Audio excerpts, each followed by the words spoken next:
Practical എക്സാമിന് പോകുമ്പോഴേ സാധാ പോണ പോലെ പോയാൽ പോരാ, അതിന് അടിമുടി വ്യത്യാസമുണ്ട്. അപ്പോൾ വീഡിയോ ഇഷ്ടപ്പെട്ടാൽ ലൈക്ക് ചെയ്യാൻ സബ്സ്ക്രൈബ് ചെയ്യാൻ മറക്കല്ലേ. ഒരുപാട് ദിവസത്തെ കാത്തിരിപ്പിന് ശേഷം നമ്മൾ പ്രാക്ടിക്കൽ എക്സാമിന് പോയിട്ടാ.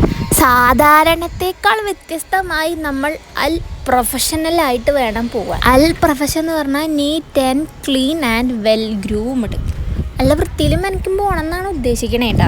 കാതിലും മൂക്കിലുള്ള ആഭരണങ്ങളൊക്കെ ഊരി വെച്ച് നമ്മളിതാ നിരാഭരണയായി റെഡിയായി ഇട്ടാ.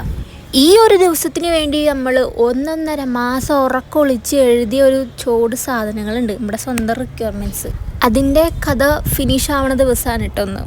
വൃത്തിമാരെ മാത്രം പോരാട്ടാ, എന്തെങ്കിലുമൊക്കെ കുത്തിയിരുന്ന് പഠിക്കും വേണം. അതൊന്നും ഇല്ലെങ്കിൽ അവിടെ പോയാൽ അവിടെ ഉള്ളവരുടെ കന്നഡയിലും ഇംഗ്ലീഷിലൊക്കെ നല്ല വൃത്തിക്ക് മാക്കും കേൾക്കും. അങ്ങനെ അതെല്ലാം നമ്മൾ കീപ്പ് ഇറ്റ് മൈൻഡ് ആക്കി കുറച്ച് പ്രൊഫഷണലിസവും പോക്കറ്റിലിട്ട് ഓൾ എക്സാം സെറ്റപ്പിൽ നമ്മൾ എക്സാമിന് പോകാൻ റെഡി. ബാക്കിയെല്ലാം റിസൾട്ട് വന്നാൽ അറിയാം. അത്രയുള്ളൂ. See U.